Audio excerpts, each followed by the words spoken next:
visto Hot House People. ¿Cómo se entrenan los superbebés? Un tema para debate con Javier Berché, psiquiatra infantil, presidente de la Asociación Nacional de Niños Superdotados. Juan Mayor, catedrático de Psicología del Pensamiento y Lenguaje y autor de varios libros sobre psicología educativa y evolutiva. Víctor García Oz, catedrático de Pedagogía, autor de numerosos libros sobre materia educativa. Y Mario Carretero, decano de la Facultad de Psicología de la Universidad Autónoma de Madrid. Después de haber visto este reportaje, sin duda muchos padres se estarán preguntando que, bueno, es relativamente fácil hacer de sus hijos unos niños normales, unos superdotados. ¿Es esto así? ¿Qué piensan ustedes? Bueno, principalmente creo que es importante, aquí se ha hablado de superbebés, se ha utilizado en el programa la palabra genio, se ha utilizado la palabra niño superdotado, y creo que quizá lo que primero habría que delimitar qué es la superdotación, qué es un niño superdotado, qué es un genio. Esto creo que es muy importante desde el principio. Vamos a entrar una por una en todas esas definiciones. ¿Qué es un niño superdotado? Y usted esto sabe mucho. Bueno, pues un niño superdotado es aquel niño que a través de unas medidas objetivas observamos una superior capacidad de inteligencia o un superior nivel de inteligencia que conjuntamente nos pueda observar una superior madurez social emocional, una creatividad también superior, una originalidad en sus trabajos y que a través de unas medidas subjetivas también podamos valorar la perseverancia y otros elementos que nos puedan definir la superdotación. Quizá utilizando palabras de Hollingworth, Leta Hollingworth, que es una especialista muy reconocida dentro de la superdotación. La prueba final del genio está en la obra que el genio produce y quizás sería el aspecto más amplio de lo que es realmente la superdotación. No vamos a hablar especialmente esta noche de niños genios, de niños prodigios, vamos a hablar más de estos niños normales que pueden llegar a ser superbebés, por seguir utilizando un poco la terminología del documental. La pregunta que yo les hacía, ¿es tan fácil que cualquiera de estos niños llegue a ser un superbebé? Si me permite, yo creo que hemos estado viendo unos magníficos ejemplos de situaciones y de aprovechamiento de posibilidades con una idea que parece nueva y que ya se extendió en el medievo. Y es en algunos textos de filosofía medieval se decía que cualquier hombre puede ser excepcional en algún aspecto. Si esto es así, la contestación está dada. De un niño se puede hacer un superbebé, aunque yo haría la salvedad de que a mí no me gusta la palabra superdotado como no me gusta la palabra superbebé. Creo que mejor es bien dotado y de superbebé, vamos, me rechina un poco. Por otra parte, está visto que, bueno, por la experiencia corriente, si se concentran tiempos y esfuerzos en una determinada actividad, el hombre, cualquier hombre, es capaz de llevar y de alcanzar límites insospechados. ¿Están ustedes a favor o en contra de esta estimulación precoz que hemos visto en el documental? Bueno, en principio la estimulación precoz, digamos que planteada en general, es una cosa claramente beneficiosa, puesto que, bueno, pues tanto la investigación como la observación cotidiana muestra que si se le presta atención a un niño y se le proporciona una estimulación física, lingüística, etcétera, es evidente que el niño mejora, y mejora por un principio muy esencial, que el hombre es un ser social y la interacción social favorece su desarrollo en general. Ahora bien, de ahí a mantener que la estimulación precoz es buena en sentido genérico, hay un largo camino. Por ejemplo, en lo que hemos visto, se insiste fundamentalmente en una estimulación física, basándose en un argumento que yo diría que es bastante falaz, que es que desarrolla sin más el cerebro, ¿no? Todas las argumentaciones que se basan en la idea de que algún tipo de estimulación desarrolla el cerebro, claro, eso tiene un halo de bondad sistemática para el individuo, etcétera, y bueno, eso está por ver, porque hay una estimulación física, pero también una estimulación lingüística, una estimulación intelectual, una estimulación social, y hay que ver en qué medida se estructuran esas diferentes estimulaciones en torno a qué programa educativo y en torno a qué edad y en torno a qué condiciones. Entonces, se ha conseguido, por ejemplo, enormes beneficios, ¿no?, con estimulación precoz, por ejemplo, con niños retrasados, ¿no?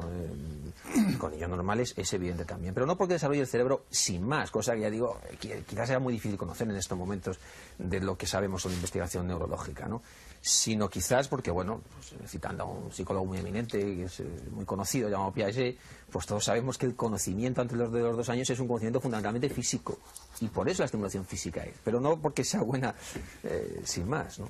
¿Es buena sin más en su opinión o hay que matizarlo? Bueno, yo creo que hay mucho que matizar en este tema. Refiriéndonos al programa que acabamos de ver, yo diría que tiene dos caras. Hay una cara optimista, hay una cara que está llena de esperanza y que yo creo que recoge un movimiento, yo diría, bastante amplio, bastante generalizado, con bastantes datos científicos a favor, pero no en la forma que se presenta en este documental, que yo creo que luego tendremos ocasión de matizar y de perfilar. Yo creo que, no hablando de superbebés, porque a mí también me parece que eso de superbebés es una palabra que no me acaba de encajar muy bien. ¿Cómo los llamamos el resto de la noche, por lo menos? Nos ponemos de acuerdo en la terminología. Bueno, pues los superdotados, los bien dotados. Entraríamos en confusión. Yo prefiero también la palabra bien dotados o talentosos. Bien dotados. Es que si hemos de matizar, hemos utilizado la palabra superdotado cuando en Estados Unidos, en Inglaterra, se utiliza gifted children. Cuando gifted children es niño regalado. Por tanto, ¿qué traducción hemos hecho? Nos hemos inventado quizá la palabra superdotado cuando quizá pues, bien dotado, talentoso, precoz. Serían palabras quizá a utilizar más que superdotados, que tampoco personalmente no nos gustan. Los niños bien dotados o los otros no nos están viendo a estas horas de la noche, pero sus padres sí. Y yo me imagino que después de ver este documental se están preguntando muchísimas cosas. Decía usted que sobre el documental había mucho que matizar y yo les animo a que maticen ahora todo lo que quieran acerca de lo que hemos visto del método de Doman y de este otro método que se aplicaba después en otro estado americano. A mí personalmente me llaman la atención muchas escenas que hemos visto en este documental. Bueno, en primer lugar, creo que una estimulación, o yo también utilizo la palabra la habilitación precoz, que se puede utilizar en términos neurológicos, se basa en una riqueza de estímulos, que hasta podríamos decir así en principio es buena. Cuando existe un recién nacido, podemos darle una serie de estímulos visuales, auditivos, táctiles, y añadiría más un lenguaje emocional que la madre desarrolla sobre aquel bebé.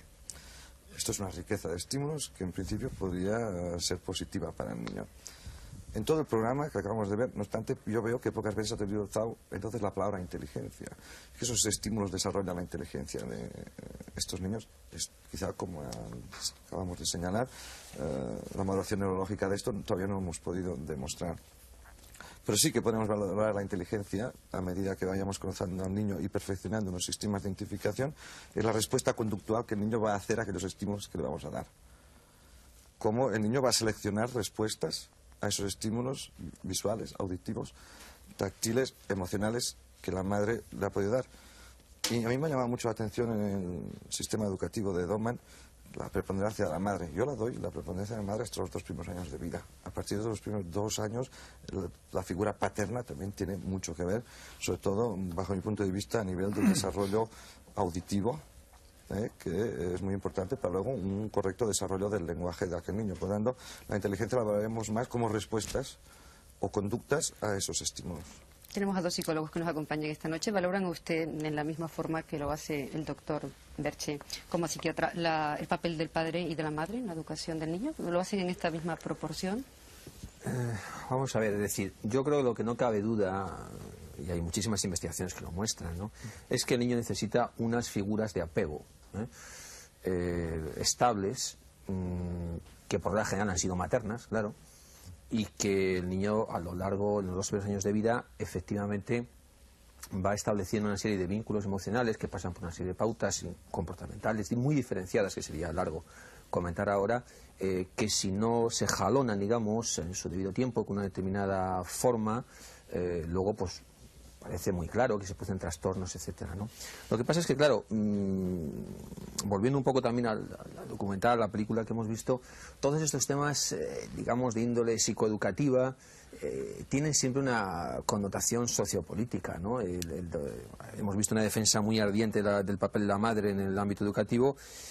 Curiosamente, yo creo que muy en la línea de lo que al parecer está ocurriendo ahora en la sociedad norteamericana, ¿no?, donde los jóvenes se están volviendo a casar muy tarde y donde la mujer se está volviendo a quedar en casa, etcétera, ¿no? Una vuelta a los valores tradicionales. Efectivamente, una vuelta a los valores tradicionales, que a lo mejor hay que empezar a preguntarse por qué sucede, ¿no? Yo pienso que el problema de la influencia del padre y de la madre es algo semejante al problema de la influencia del ambiente y la herencia en el desarrollo de la inteligencia, que evidentemente los dos son factores necesarios. Ahora, ¿en qué medida? Muy difícil de decir. Yo puedo decir que en alguna exploración que se ha hecho respecto del deseo de los hijos a estar a la compañía del padre, de la madre, de los hermanos, de los amigos, en general hay una preferencia clarísima por estar con el padre y con la madre juntos. Quiere decir que en el niño hay ya una necesidad patente del estímulo, de la convivencia, en fin, de la influencia del padre y de la madre. Lo que ocurre es que, como decían bien, las condiciones sociales actuales, a pesar de que va cambiando la sociedad, sin embargo, diríamos, hacen más fácil el contacto y más continuado el contacto de la madre con el niño, y eso, de hecho, hace que la influencia de la madre sea mayor que la del padre. Pero no quiere decir que sea más importante o que el que desaparezca el padre no tenga importancia negativa, por supuesto. Complicado lo tienen las madres, de todas formas, si lo quieren hacer como hemos visto en la película, Sí. porque 8 horas de dedicación, gateando, corriendo detrás del niño, después de enseñarle japonés y a tocar el violín, ciertamente yo así en frío no se lo deseo a nadie. Sí, yo creo que quizá debamos, antes de entrar en estos detalles concretos, hacer un planteamiento un poco más general para centrar un poco el tema. Yo creo que, como se ha apuntado antes, quizá debamos de empezar a hablar de la inteligencia, que es un término al que con mucha frecuencia se han referido los investigadores cuando han tratado de estos temas. Lo que se trata aquí, el problema que se plantea es de, ¿es posible mejorar la inteligencia? Pues bien, yo decía antes que este programa presenta como una doble cara. La cara positiva es la cara de que, en efecto, es posible mejorar la inteligencia. Parece que numerosos estudios, numerosas investigaciones están a favor de esa conclusión. El problema es cuánto, cómo, de qué manera, en qué condiciones. Y ahí vienen toda una serie de restricciones y ahí vienen toda una serie de limitaciones que no hay que olvidar.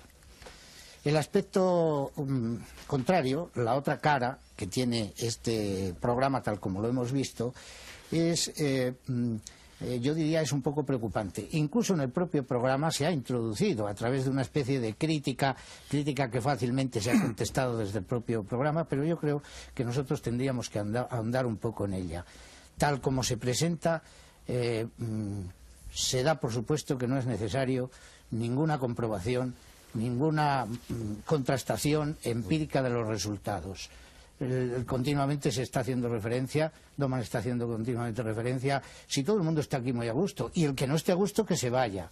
Pero claro, eso está muy bien para resolver el problema con los padres y con las madres, pero desde el punto de vista científico eso no creo que se pueda defender de ninguna manera. Hay que ver cuáles son los efectos positivos y hay que ver cuáles son los posibles efectos negativos que pudiera tener una estimulación de este tipo. Y sobre todo hay que ver qué grado de generalización se alcanza con esos resultados. Porque a lo mejor se alcanza un entrenamiento, a través de un entrenamiento muy concreto, a través de un amaestramiento, yo diría, se alcanza determinados objetivos que son muy espectaculares, como algunos de los que hemos visto, pero que no tienen prácticamente ningún significado, que no se conservan y que no contribuyen de verdad al desarrollo pleno de la personalidad de los muchachos. Exacto, creo que hay pues aquí dos factores que acabas de nombrar, que es uno, en qué afecta la personalidad del muchacho, y el otro, pues en esta palabra que hemos dicho, inteligencia, de la cual solo tenemos actualmente una serie de tests que nos dicen voy a medir esa inteligencia, que solo nos dan una cifra, y que nada más. O sea, hoy en día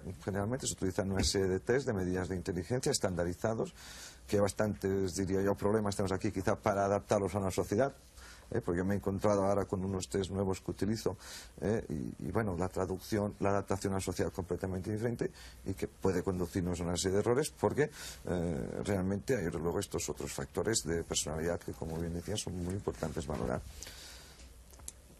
Se ha utilizado ahí cuando decíamos tenemos un niño genio, en el cual pues sí vemos que responde rápido a un problema. quizá a veces esta medida subjetiva, y es la que utilizamos nosotros muchas veces, nos permita un poco pues ver si estos resultados por lo menos han sido positivos, pero que sobre todo hemos de valorar en cuanto a esas respuestas posteriores, a ver, ¿este niño hemos incidido en su personalidad, su desarrollo emocional, cómo está? Nosotros utilizamos mucho la teoría de Dabrowski sobre el desarrollo emocional, y a mí, cuando yo estudié esa teoría, me llamó muchísimo la atención, por ejemplo, y que nos ha salido al principio del programa, que ha sido la figura de Hitler. Entonces, aquí, en esta teoría se valora mucho una inteligencia alta, como la que podía tener este señor, pero en un estadio de desarrollo emocional inferior.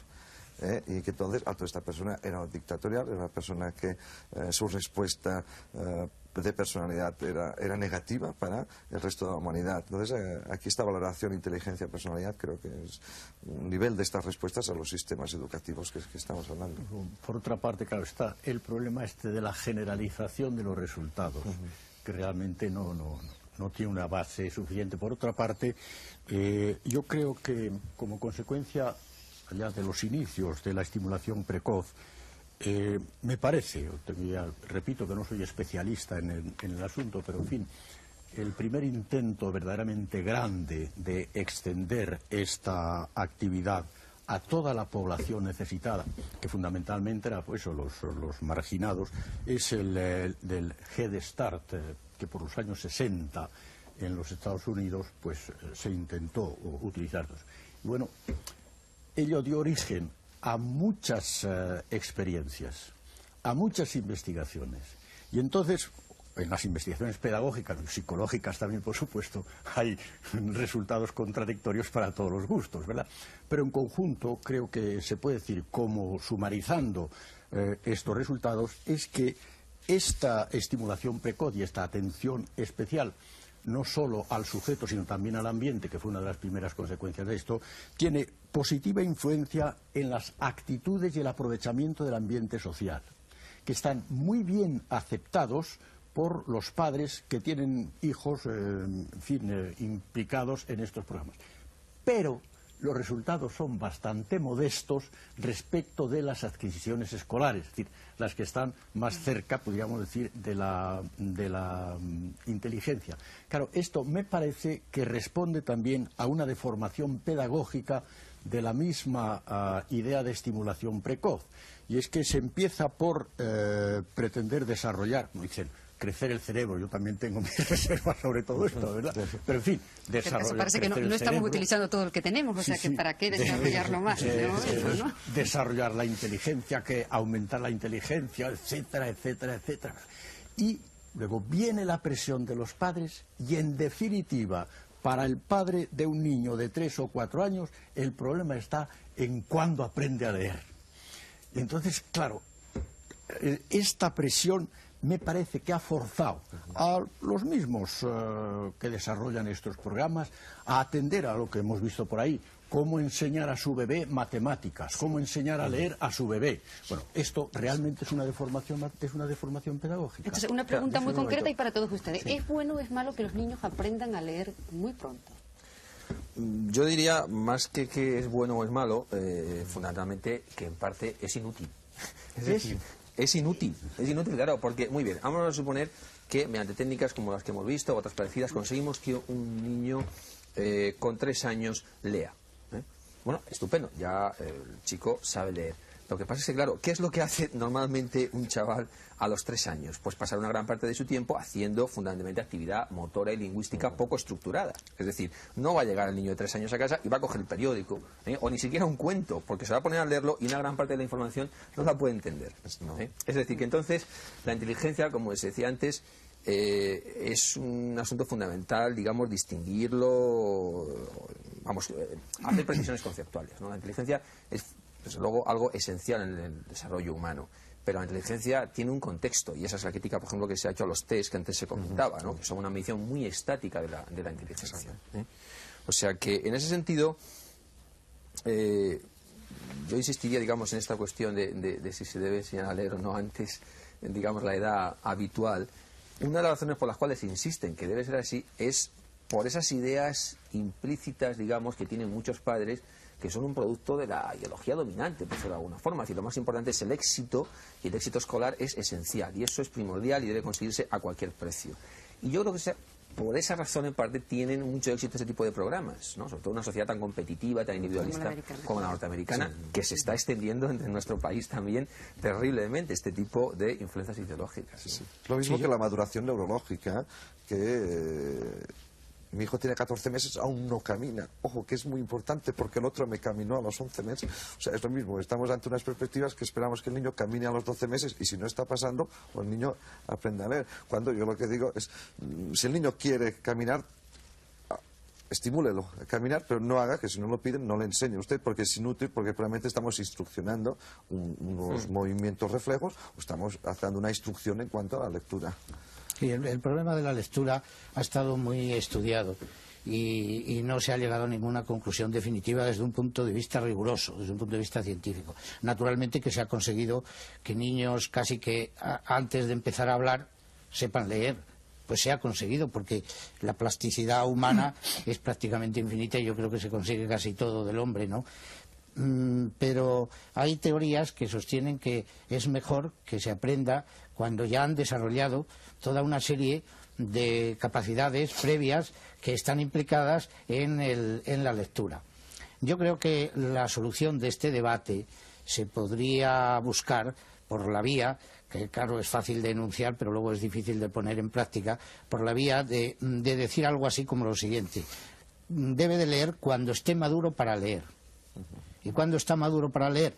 Ese es el punto que los equipos psicopedagógicos tienen que determinar en cada caso, en cada circunstancia, en función de determinados ambientes y en función de problemas que muchas veces son problemas personales y que otras veces de tipo biológico y otras veces que no son problemas de tipo biológico pero son de tipo psicosociológico, de relaciones con los padres, de situación en relación con la familia. Perdón un momento que te interrumpa. Ahí, por ejemplo, hay un dato muy interesante. Hay investigaciones, que conoceréis probablemente, en la cual, por ejemplo, después de haber estudiado una gran cantidad de variables para ver cuál es la que mejor predice el éxito de la lectura, ¿no? Como incluso el variable neurológico, relación con otros rendimientos matemáticos, escolar, etcétera, resulta que una variable que en los últimos años está mostrando ser posiblemente uno de los mejores predictores del éxito en la lectura es sencillamente la imitación del modelo paterno y materno en casa. Es decir, sencillamente que los padres lean. Algo tan sencillo como que los padres lean. O sea, que sea habitual para el niño tener un libro en las manos, un tener periódico, un modelo en casa que consiste en alguien que se sienta, coge un libro y lo lee. Sí, el modelo del lector. Yo también tengo una especie de ungüento amarillo para resolver ese problema. Es que, en definitiva, la cuestión está en que al niño se le ponga en medio de multitud de estímulos para la lectura, pero que no se le obligue a leer, sino que él los elija y luego, bueno, cuando se vea. Yo pondría esto el término de la edad de la educación preescolar, pero en fin, cuando se vea que el chico tiene ilusión por saber por conocer el nombre de esta letra, que se ponga muy contento, y esto es una B o esto es casa, bueno, pues entonces intervenir sistemáticamente para que aprenda a leer. Pero antes no, antes libros de estampas, construcciones, abecedarios de estos de cubos, y que juegue con ellos, sin preocuparse de que aprenda o no aprenda a leer. Ahora, yo sí pienso que es preocupante el que un chico que ha vivido en este ambiente, que ha ido, como ahora ya van todos los chicos al colegio antes de los 6 años, pues llegara a los 6 años y antes, en ese primer año escolar en sentido estricto, el niño no aprendiera a leer. Eso es la única idea que yo tengo, que me parece que debe ser preocupante respecto a la edad que conviene. Unos chicos aprenden a leer entre los 4 y los 5 años normalmente, algunos a los 3 y bastantes sin necesidad de que se les enseñe a leer. Pero eso sí, cuando están viviendo en un ambiente rico en estímulos. Y los estímulos deben ser, todo lo variados que se puedan, aunque en apariencia no tengan nada que ver con la lectura.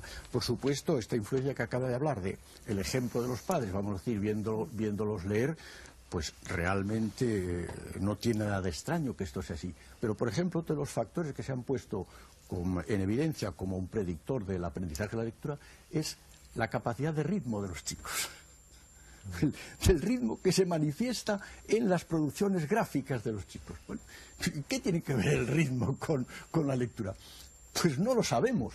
Sí. Pero lo cierto es que el chico que tiene mucha capacidad para solucionar rítmicamente un problema gráfico tiene también una gran capacidad para la lectura. Es decir, que estamos aquí frente también al problema de toda la complejidad del hombre. Es que en la lectura entran en realidad todos los factores de desarrollo humano. Desde los factores psicofísicos del oído, y digo, de la vista, y el oído también en cuanto al ritmo, de la capacidad gráfica, hasta, por supuesto, los factores intelectuales que intervienen, puesto que ya la lectura ciertamente es una actividad simbólica que no se puede explicar simplemente por factores puramente biológicos. Doctor Berchet, vamos un poco al comienzo. ¿Cómo sabemos si un niño está bien dotado, medianamente dotado o extraordinariamente dotado? Usted que trabaja sobre todo con estos últimos chicos, ¿qué hace con ellos? Llegan a su consulta, usted les aplica un test y si dan entre esta cifra y esta, el chico es normal y a partir de ahí es extraordinario. ¿Cómo funciona esto? Bueno, nosotros hacemos dos tipos de valoraciones que conjuntamente nos pueden dar un resultado seguro de un niño extraordinariamente dotado. Lógicamente, el criterio válido más aceptado es el objetivo de la medición de su capacidad de inteligencia, con todas aquellas cosas que hemos dicho de que tampoco no nos gusta darle, porque está aceptado mundialmente, según las definiciones que hizo ya Terman cuando habló de los superdotados, que superdotado es aquella persona que tiene un cociente de inteligencia superior a 130 en la escala de inteligencia del Stanford. Un chico normal, una persona normal, está entre 90 y 110 aproximadamente. 90, bueno, es que una persona con 129 de cociente de inteligencia no es un superdotado, no entra en esta categoría por la simple definición que acabo de dar. Lógicamente no, porque nosotros evaluamos con una superdotación, ya he dicho, a través de unas mediciones objetivas que nos permitan valorar también creatividad, madurez social, madurez emocional, superior madurez física y luego una evaluación subjetiva que puedan hacernos los padres y los maestros de este niño, que podamos saber de otras características o los talentos específicos. Porque no podemos admitir la superdotación, decir, bueno, esta vez es superdotado en todo, ¿no? Hay una clasificación sobre la superdotación y hoy en día en el Consejo Mundial de Niños Superdotados está aceptado 5 categorías de superdotación. En primer lugar, la habilidad intelectual general. Aquella persona que podemos decir pues, que es un superdotado general, que tanto pues, las matemáticas como las sociales, como todo en general, los aspectos, pues tiene un buen rendimiento. Luego, la aptitud académica específica. La persona, pues que sus áreas de superdotación son específicas en algún área, como matemáticas, como ciencias. Luego hay un grupo muy específico que es el de creatividad.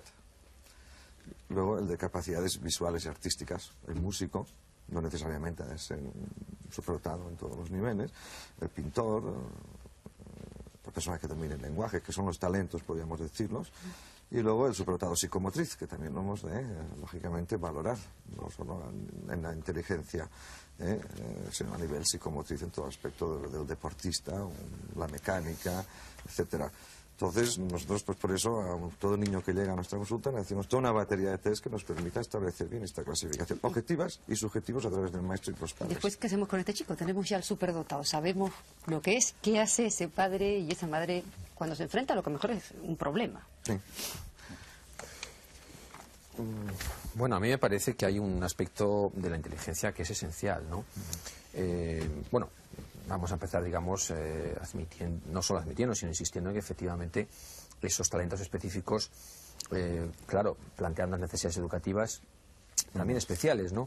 Aunque yo, en fin, siempre recordaría que eso está en función, todo problema educativo, como repito, he dicho antes, depende un poco del enfoque social o sociológico que se le quiera aplicar, ¿no? Porque la educación es siempre una cuestión de valores, ¿no? Pero digamos que el problema que plantean evidentemente es que requieren una educación que en muchos casos tiene que ser especial, ¿no? Pero yo ahí retomaría un poco la idea de inteligencia como adaptación. Sí. Y de un poco de la actividad humana como adaptación. ¿Actividad, perdón? De la actividad humana como adaptación y de la inteligencia como adaptación. Es decir, que a lo mejor justamente el tener una serie de capacidades intelectuales por encima de lo normal crea un problema. Y bueno, pues es muy sabido de todos que digamos, lo fundamental no es tanto en un ser humano, en su vida, las habilidades específicas que pueda tener en un terreno, sino que adapte eso a la realidad. Porque si no, claro, luego pueden venir los problemas de trastornos emocionales, de inadaptación al medio, etcétera, etcétera. A mí me cuesta mucho entender, por ejemplo, cuando un chico superdotado dicen que puede suspender en la escuela, porque simplemente se aburre y no quiere seguir las clases. Bueno, ese es uno de los temas que se plantean y que es un tema paradójico. En efecto, existen superdotados, vamos a utilizar este término, existen superdotados que tienen problemas de aprendizaje y que tienen dificultades en el funcionamiento ordinario dentro de la escuela. ¿A qué se debe esto? Se debe a muchos factores. Uno de ellos son estrictamente intelectuales. Son simplemente que a veces resuelve tan rápidamente los problemas que no se interesa por la dinámica que podríamos llamar establecida de una manera normal para todos los demás. Otras veces son problemas de desajuste social y de desajuste con los compañeros. Otras veces son problemas emocionales. Hay un conjunto de fenómenos que hay que tener en cuenta y que están afectando precisamente a una falta de rendimiento. El que sea superdotado quiere decir que en unos determinados test da una determinada medida, pero no quiere decir, y en eso estoy completamente de acuerdo con lo que acabábamos de decir hace un momento, no quiere decir que esté adaptado. A lo mejor no está adaptado. Y al no estar adaptado, por eso no rinde en un momento determinado, que es cuando se le exige ese rendimiento. De todas maneras, yo quisiera hacer una aclaración acerca del concepto de adaptación, de superdotación.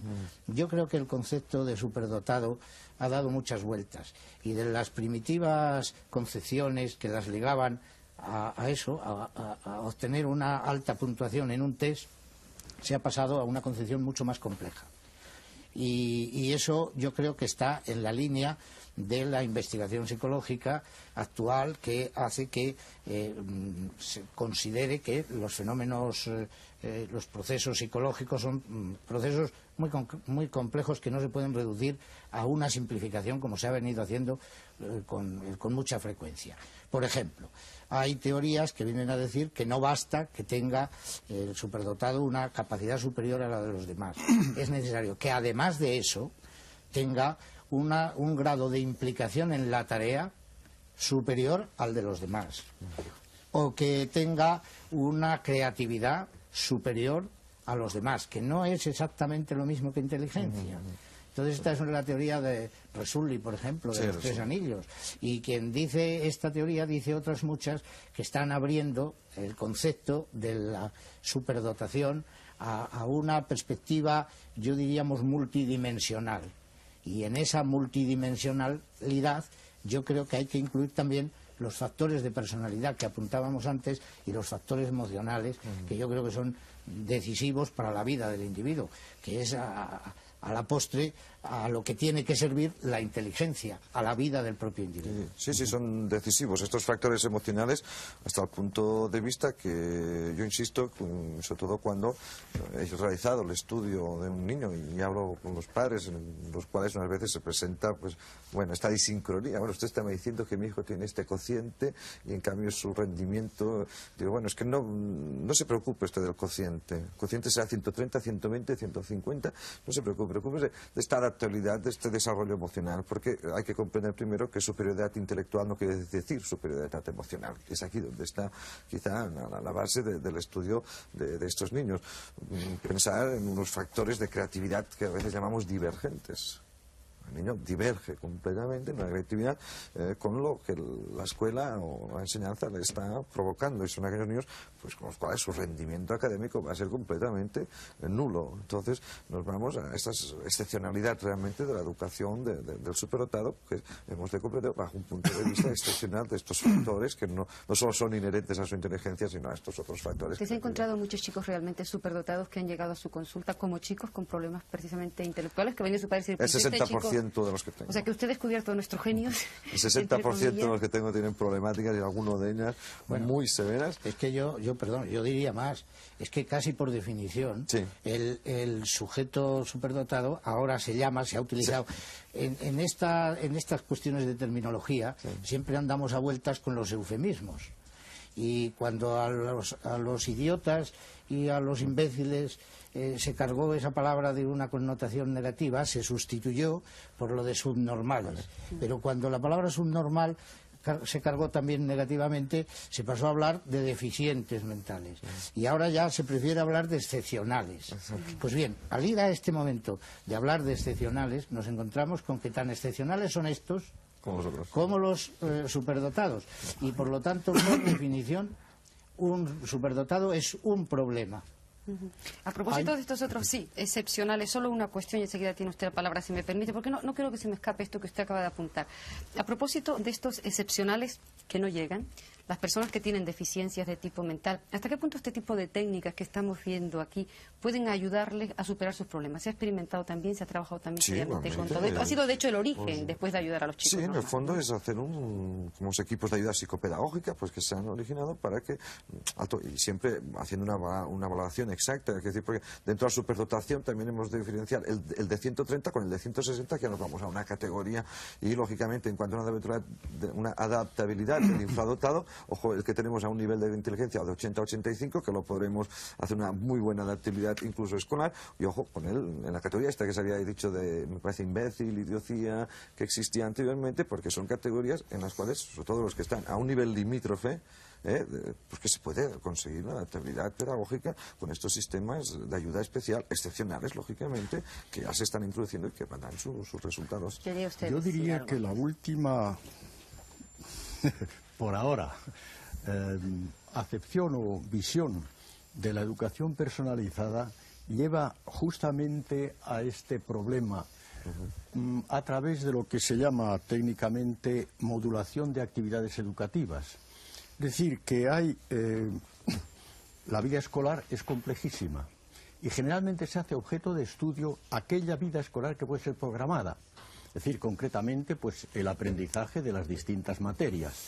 Y realmente en la escuela se hace bastante más que aprender tal o cual cosa. Y este bastante más, claro, es tan complejo como la vida misma. Entonces, hay un movimiento, como decía, de modulación de actos en los cuales se distinguen un tipo de actos que se están realizando continuamente y que son los que constituyen el ambiente, el clima humano de la clase, en definitiva, los que ponen de relieve también ese problema que usted decía de la adaptación, y que son las que se llaman obras incidentales o actos incidentales. Es decir, en una escuela lo normal es que un chico estudie en un libro, escuche la explicación del profesor, haga sus trabajos. Pero en una escuela un chico se dirige a su compañero y se puede dirigir con un codazo o se puede dirigir con una palabra amable. En una escuela un chico se cambia de sitio y se puede cambiar arrastrando la silla y haciendo ruido y molestando al compañero, o se puede cambiar con cuidado. En una escuela los chicos abren la puerta y cierran la puerta, y se puede abrir y cerrar la puerta de golpe o teniendo cuidado. Van de un sitio a otro y pueden ir atropelladamente o cediéndose el paso. Es esta una serie de actos menudos, pequeños, que están constantemente realizándose, que son justamente los que crean ese ambiente escolar. ¿Pero y que son los que están más abandonados. Ahora, es que es muy difícil sistematizar estas obras incidentales, pero a través de esta sistematización, que se ha empezado a hacer, por supuesto, se puede llegar justamente a ver, bueno, en qué medida este chico, sí, muy bien, es un hombre que sabe muchas matemáticas, pero es, si me permiten, es un animal de bellota en el trato con sus compañeros. ¿Por qué? Porque no se ha hecho cargo de estas obras incidentales. El animal de bellota se ha hecho en casa, como yo decía, lo ha hecho la escuela, lo ha hecho la sociedad. ¿Qué parte de responsabilidad cargamos a cada uno? A mí me parece que la escuela posiblemente educa y instruye menos de lo que los padres piensan, y quizás instruye en otras cosas distintas a lo que los padres piensan, como se estaba indicando. Es decir, en la escuela existen pues culturas de los chavales en función de las edades, en función de los grupos en los que están, y sin lugar a dudas instruye o educa muchísimo la televisión, ¿no? Hay muchísimos trabajos, ¿no?, que muestran que los chicos pueden llegar a estar, por lo menos en determinados segmentos de la sociedad, muchas más horas viendo la televisión que en la escuela, lo cual realmente es impresionante, ¿no? Pero vamos, en relación también con todo eso, yo quisiera, volviendo un poco a algunos de los temas que hemos visto en el documental, en la película, indicar que todas estas cuestiones, digamos, porque en definitiva yo creo que la película inserta todo el problema del papel de los padres en el contexto educativo, puesto que en la primera parte hay un tipo de instrucción, en la segunda parte hay también una implicación fuerte, que estamos, yo creo, en un momento bastante paradójico en el sentido de la sociedad actual. Es decir, por un lado, todos estos diferentes sistemas públicos o privados de mejor educación, de creación de superbebés, yo creo que se basan en dos cosas que yo resumiría de una manera así un poco gráfica. Por un lado, su majestad el niño, ¿no? Su majestad el niño. Es decir, el niño es importantísimo, y además la inversión que hagamos en el niño luego la vamos a rentabilizar. Y lo que le damos una educación magnífica en un centro muy bueno, vamos a producir un genio, un superbebé, entonces luego eso va a resultar eficaz. Bien. Y en segundo lugar, el niño, es cualitativamente distinto al adulto. No solo es un adulto en miniatura, sino que además es totalmente diferente, requiere unos métodos cualitativamente distintos, ¿no? Pero por otro lado, como todos sabemos, muchas veces los padres no les damos a los hijos la suficiente atención, y sobre todo no se la damos cualitativamente. Entonces, en fin, no quiero alargarme. Yo sí quisiera un poco insistir en que hay una paradoja. Es decir, por un lado, lo de su majestad el niño, nada, porque claro, estamos hablando de niños superdotados o superbebés, pero yo diría, también hay super niños de 42 años. Sí. Quiero decir, claro, es que esa idea de que los desarrollos que se adquieren durante la infancia son los más importantes y que luego son indelebles, no, es que esa investigación psicológica yo creo que muestra que no. Es decir, que hay un desarrollo psicológico y educativo a lo largo de toda la vida. Eso puede ser tranquilizador, porque me parecía, viendo este documental, se daban unos datos y unas edades y uno decía, bueno, pobre niño, cumplió los 6 años, ya lo he hecho, a partir de ahora, o a los 2, y decías, bueno, era demasiado corto. En la asociación tenemos importancia realmente revisar los factores emocionales antes de los 12 años. En toda la problemática que pueda existir en aquel niño, de adaptación social, de adaptación a la escuela, poder dar tiempo a solucionar. Lógicamente, existen sus superbebés a los 40, a los 50, a los 60 años, gente que están creando, pero que nosotros, nuestra función, ¿por qué nos dedicamos al niño superdotado? Es para revisar estos factores emocionales, esta excepcionalidad educativa, para que se puedan dar aquellas necesidades excepcionales, para ayudar a los padres que tienen ese tipo de niños, pero que en el fondo es el factor emocional el que nos mueve a ellos, y que, lógicamente, si encontramos un superdotado con 15 años no resuelto sus factores emocionales, vamos a tener muchas dificultades para que su inhibición intelectual que se haya podido presentar a su fracaso, poderlo solucionar. Estamos ya en los últimos minutos del programa. Tenemos tiempo para una última intervención de todos ustedes. Utilícenla, por supuesto, en lo que consideren más oportuno. Yo me permito solo hacerles una sugerencia. A mí me gustaría quizá que se dirigieran a estos padres que han visto el documental, que han seguido el coloquio y que no son padres de hijos superdotados, no son padres de hijos deficientes, que son padres de hijos normales, la mayoría de esta población, y que a lo mejor se preguntan ahora, mucho más seriamente que hace 40 minutos, ¿qué puedo hacer yo para favorecer la educación de mi hijo? Porque yo quiero hacer esto. Tenemos aquí a 4 expertos que sin duda pueden ayudar en el tema. Pues yo, para insistir en lo que ya habíamos dicho, yo les diría que en efecto se pueden hacer muchas cosas, que yo creo que algunas de las que se han presentado en el documental yo creo que están en la línea correcta. Yo creo que en efecto una mayor estimulación es positiva. Yo creo que un entrenamiento específico efectivamente consigue mejorar no solo determinados aspectos, sino también puede alcanzarse una cierta generalización en la mejora de otras capacidades. Creo que cuanto más temprano se inicie, efectivamente es mejor, pero que eso no quiere decir que no se pueda acometer cualquier tipo de recuperación o cualquier tipo de mejora de un estatus intelectual o de un estatus general determinado en otras edades. Creo que las dos cosas son verdad. Cuanto más temprano parece que es mejor, pero eso no quiere decir que más tarde no se pueda hacer. Y luego, por otro lado, una cosa que ya se ha dicho suficientemente y que va dirigido precisamente a esos padres, que en efecto los padres juegan un papel muy importante. Efectivamente yo creo que de eso no estamos todavía suficientemente concienciados, ni los padres individualmente ni la sociedad en general. Yo creo que el papel de los padres es un papel que es decisivo en muchas de los procesos de desarrollo de la personalidad, del desarrollo intelectual, del desarrollo de la creatividad, y yo creo que ahí sí que podrían hacerse todavía muchas cosas. ¿Qué cosas apuntan? Sí, bueno, la verdad es que es difícil, ¿no?, brevemente dar pautas muy concretas, ¿no? Pero, en fin, a pesar, digamos, de yo personalmente dedicarme al trabajo científico, a la investigación de este tipo de cuestiones, creo que a veces los novelistas dan unas explicaciones para, dicho en pocas palabras, ser muy claro al respecto, ¿no? Yo diría una frase de Marguerite Yourcenar, ¿no?, cuando dice que las personas somos fundamentalmente una interacción entre lo que somos, lo que queremos ser y lo que creemos ser, ¿no?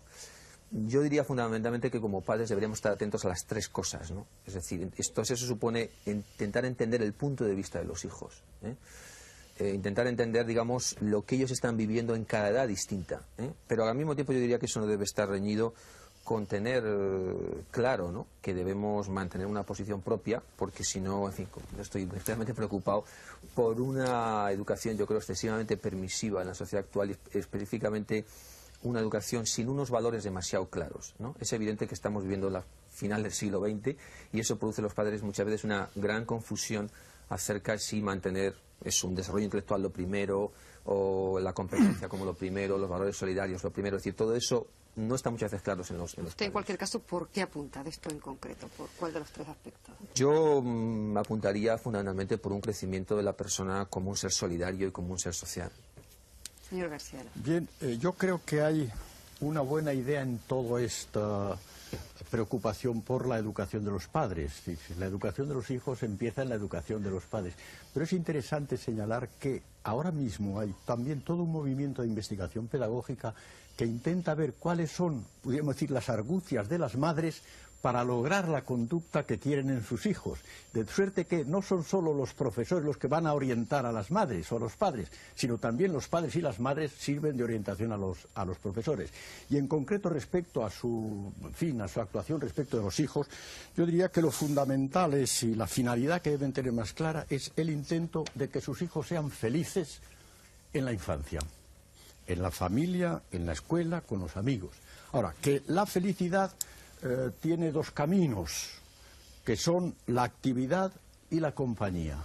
Entonces quiere decirse que no es feliz aquel al que se le deja hacer lo que quiere, tiene esa permisividad de que habría, no, sino que es feliz sencillamente aquel que actúa bien, es decir, que tiene posibilidades de obrar, por consiguiente la colaboración de los chicos en la misma vida familiar, los juegos, porque actividades es el juego, por supuesto, ¿verdad? También, como decía, la participación en los trabajos de los mayores incluso. Y la compañía, es decir, exigencia en el trabajo que tiene que estar bien hecho, porque si no, no da satisfacción. La obra bien hecha es algo que tiene que estar inserto en la vida corriente. Y luego vivir la compañía, vivirla bien también. Dije antes que los hijos desean sobre todo estar con los dos padres. Pues bien, la compañía es también fuente de alegría, camino de felicidad, cuando se vive con generosidad. Acostumbrar a los chicos a que sean capaces de dar, de esperar, en fin, de ser generosos, es un buen camino, por así decirlo, para llevarlos, en definitiva, o encaminarlos a que sean capaces de construir bien su vida. En suma, yo diría, para los padres, exigencia cordial, querer bien a los hijos, pero quererlos incondicionalmente, es decir, también viendo lo que ellos quieren, lo que ellos son y lo que ellos pueden. No parece fácil en ningún caso, doctor. No, en ningún caso. Todo lo poco puedo añadir, porque creo que en estos momentos ha dicho la importancia. No parece fácil, y quizá, resumiendo lo que ha dicho una madre en el programa, que es la que para mí ha dado una respuesta importante, que ha dicho esa madre: no quiero un hijo genio, sino un hijo feliz. Y quizá sería esto, con estas responsabilidades, con estas exigencias de los padres, de la escuela, de la sociedad, todos en la educación de nuestros hijos, que es la sociedad del futuro. A mí personalmente me parece una buena manera de terminar un programa en el que se empezó hablando de educación, en que se pensó a decir qué queremos de nuestros hijos, y que 4 especialistas, como son ustedes, los que nos han acompañado aquí esta noche, lleguen a la conclusión que lo importante es que esos chicos sean felices, que así es como todo era mucho mejor. Muchas gracias, señores, por sus consejos y por su ayuda, que yo me imagino que muchos padres que han seguido el programa de esta noche les van a agradecer. Yo, por supuesto, también lo hago desde aquí. Señores, a ustedes gracias por su atención. Nos encontramos el próximo viernes. Hasta entonces.